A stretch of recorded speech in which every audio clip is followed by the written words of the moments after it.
Nous allons donc ouvrir maintenant ce dossier pour une bonne vingtaine de minutes. Une vingtaine de minutes, on va essayer d'y arriver en 20 minutes. Je vais vous présenter, Jean-Louis, les gens qui sont autour de nous. À votre droite, il y a, mais vous les connaissez sans doute, ouais. Il y a Gogol. Gogol, vous êtes rebelle, provocateur, agitateur. Salut les kids, bonjour à tous ceux qui regardent. Vous avez une image... Moi, je passe souvent à la télé, alors attendez, je vais finir quand même, 2 secondes, s'il vous plaît.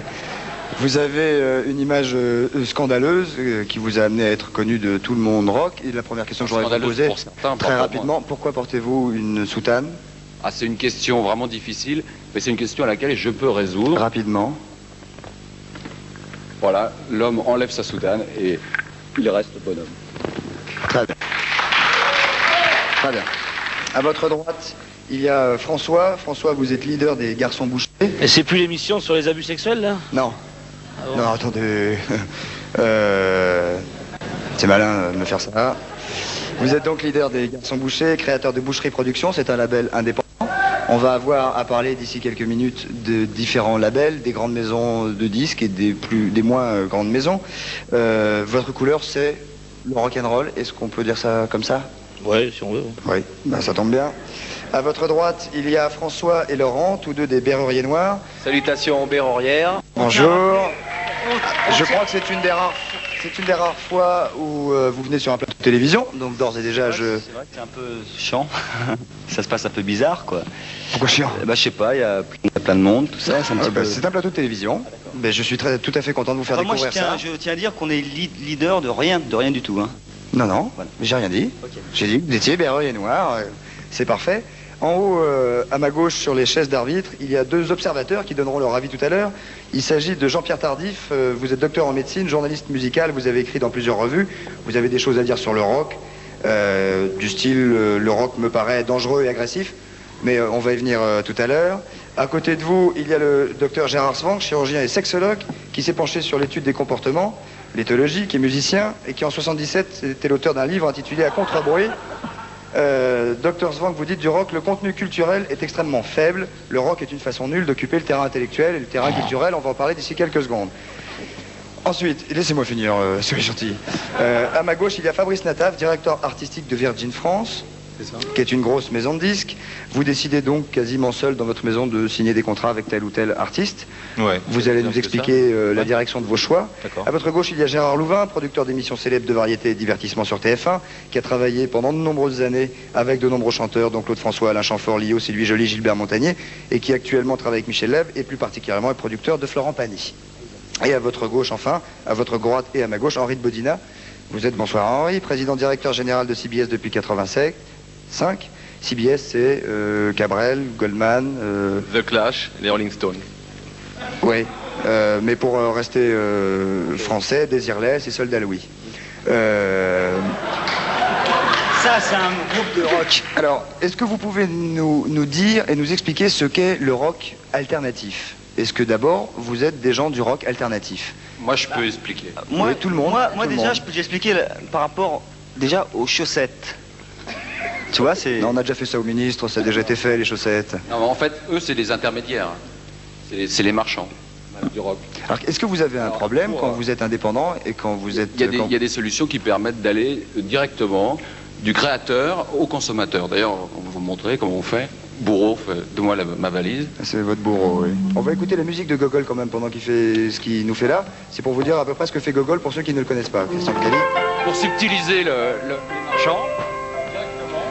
J'encule mes musiciens de merde, j'encule ceux qui vont me perdre, je t'encule, putain de public, car je n'en veux qu'à ton fric, je t'encule, putain de public, car je n'en veux qu'à ton fric, je t'encule. Bien. Donc on vient d'écouter un de vos derniers Ça, c'est du titres. rock alternatif, ça veut dire il propose autre chose que ce propose CBS ou Virgin. C'est ça. Voilà. On appelle un lancement de disque. Ouais. Bon, François, s'il vous plaît, des Garçons Bouchers. Tutoyez-moi. Mais ça viendra tout seul, vous inquiétez pas. Est-ce que vous pouvez m'expliquer qui vous êtes? Est-ce que vous considérez, par exemple, que vous êtes les seuls vrais rockers? Ou est-ce que vous considérez qu'il y a plusieurs rocks et que vous faites partie d'une des facettes du rock en France? Bah, le rock, c'est une grande famille, heureusement, sinon ce serait qu'un petit brûlot de gens sectaires, etc. Heureusement, c'est une grande famille. Pour moi, le rock, ça va du rap, de la musique africaine la plus en avance, jusqu'au rock and roll, jusqu'à plein de choses. En passant par la musique d'Orange Mécanique. Quand on cite Cabrel, Goldman, Renaud, tous ces gens qui font un succès absolument phénoménal en France, est-ce qu'ils font du rock? C'est des peintres, non? Ouais, alors je vais... C'est un produit, je pense, qui rapporte beaucoup de fric, ouais, je pense. Oui, mais est-ce que c'est du rock?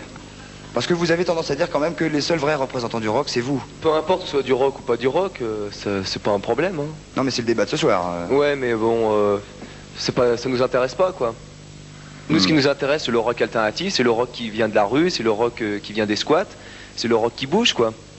Et on est là pour parler de ça, en fait. Vous n'avez pas le sentiment que des maisons disques comme CBS ou Virgin puissent donner la possibilité? Enfin, j'ai jamais vu les gens de CBS ou de Virgin dans les squats, et puis le rock qui vient de cette mouvance-là, il me semble sincère, et puis il a la pêche, quoi, et c'est ce qu'on défend, nous.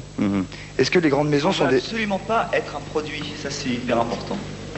On n'est pas là pour gagner de la thune, on est là pour faire avancer des choses, et puis qu'il y ait des gens qui bougent autour de nous, qu'il y ait des lieux alternatifs qui se créent. Gérés par des jeunes. Voilà. Les choses sont assez simples en fait. Vous aurez beau mettre de la guitare saturée derrière Cabrel pendant 2 heures, ce sera jamais un chanteur de rock, alors que si vous mettez des violons derrière François ou Laurent ou Gogol, ça restera du rock, quoi. C'est-à-dire que dans un cas, on appelle ça rock parce qu'on met un petit peu d'épices pour faire rock, pour faire un produit qui se vend plus. Dans l'autre cas, c'est du vrai rock qui vient de la rue, on aura beau mettre quoi que ce soit derrière, ça restera du rock, que ce soit de la chanson des rues, ou encore une fois du rap ou du dub ou n'importe quoi. Est-ce que vous accepteriez de travailler pour une grande maison de disques comme CBS? Nous avons refusé, on a eu des offres qui nous paraissaient intéressantes. D'ailleurs, Fabrice, on était en contact avec notre avocat, avec Fabrice. Ouais. Et on a refusé l'offre que tu nous as fait. Le seul truc, c'est votre avocat qui m'a contacté. Tout à fait, parce qu'on voulait un peu tester, voir la Virgin.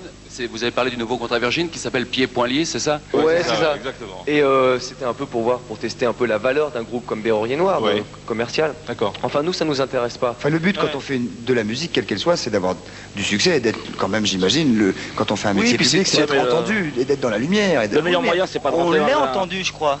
Enfin, le meilleur moyen, c'est de racheter. On compte racheter CBS dans 2 ans, de toute façon. Donc c'est le meilleur moyen pour arriver à nos fins. CBS, est-ce que vous avez... Attendez. Est-ce que vous avez envie, Henri de Bodina, pas à vendre. Est-ce que vous avez envie de travailler avec des groupes comme ceux-là qui représentent une... Des groupes chiants, non, je pense pas. Parce que c'est subversif, puisqu'on parle de rock subversif. J'ai posé une question à Henri de Bodina. C'est parlé et le cabache, écoutez. Non, je crois que on est chacun dans notre univers, en fait. Très fun. Moi, j'ai rien contre eux. À la limite, peut-être qu'ils ont quelque chose contre moi. Si, vous nous faites perdre du temps, beaucoup de temps. Oui, bien sûr.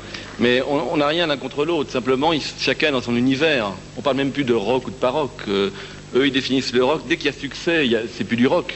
Puisque le succès, c'est... Non, parce que les Berus ont quand même un certain succès. On a quand même vendu plus de 200 000 disques, sans être matraqué par les médias. Il faut reconnaître que c'est rare qu'on nous voit sur un plateau. Et bon, ça vient de quelque chose. Si les gens, ça marche par bouche à oreille. Il y a une certaine sincérité qui passe dans le public. Et on fait le 9, 10, 11 novembre les concerts à l'Olympia. Et je pense qu'ils seront sold out. Ce que je veux dire, c'est qu'il y a des groupes de rap, à CBS qui viennent de la rue new-yorkaise ou de la rue de Chicago. Et ça vous envoyez dans votre bureau des fois à venir des groupes de rap? Oui, bien sûr. De New York?